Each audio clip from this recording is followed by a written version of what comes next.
মৰমৰ ছাত্ৰ-ছাত্ৰীসকল, তোমালোকৰ কাৰণে এটা দৰকাৰী খবৰ আছে। সেই খবৰটো তোমালোকে পৰীক্ষাৰ আগতে জানিলে নিশ্চয় ভাল পাবা, কাৰণ বৰ্তমান সময়ত আমাৰ চৰকাৰে ঘোষণা কৰা যিবোৰ বঁটা আছিলে তাৰ অলপ সালসলনি হৈছে।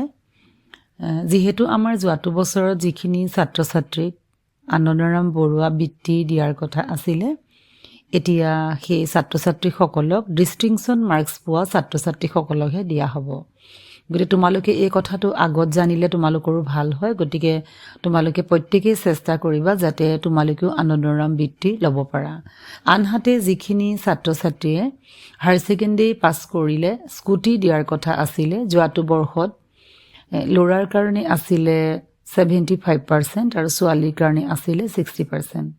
কিন্তু বৰ্তমান সময়ত চৰকাৰে এটা ঘোষণা কৰিলে যে যিটো সময়ত স্কুটি আহি গ'ল, যে সকলোৱে স্কুটি পাম বুলি আশাত বহি আছিলে, সেই ছাত্ৰ-ছাত্ৰীসকলৰে গম পালে যে যিসকল ছাত্ৰ-ছাত্ৰীয়ে ইতিমধ্যে কোচিঙত ব্যস্ত থাকিলে, তেওঁলোকে হায়াৰ ছেকেণ্ডেৰী পাছ কৰি পেলাই উচ্চ শিক্ষাৰ কাৰণে কোচিঙৰ ক্লাছ কৰি আছে বা ক'তো এডমিশ্যন লোৱা নহ'ল বা কোনো ছাত্ৰ-ছাত্ৰী বাহিৰত পঢ়িবলৈ গ'ল, সেইসকল ছাত্ৰ-ছাত্ৰীক স্কুটি দিয়া নহ'ব। গতিকে এইবছৰো যিখিনি ছাত্ৰ-ছাত্ৰীয়ে হায়াৰ ছেকেণ্ডেৰী পৰীক্ষা দিবা, তেওঁলোকৰ কাৰণেও প্ৰত্যেক ছাত্ৰ-ছাত্ৰীৰ কাৰণে 80% নিৰ্দিষ্ট কৰি দিছে যে 80% পোৱা ছাত্ৰ-ছাত্ৰীকহে স্কুটি দিয়া হ'ব। গতিকে তোমালোকে সেই কথাষাৰো মনত ৰাখি পেলাই 80% পাবলৈ চেষ্টা কৰিবা, তেতিয়া তোমালোকে নিশ্চয় স্কুটি পাবা।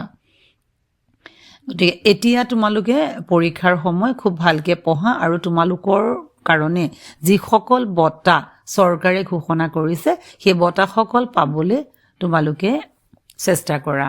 ধন্যবাদ। ভিডিঅ'টো যিমান পাৰা সিমান লাইক কৰিবা আৰু শ্বেয়াৰ কৰিবা আৰু এটা ছাবস্ক্ৰাইব কৰিবা।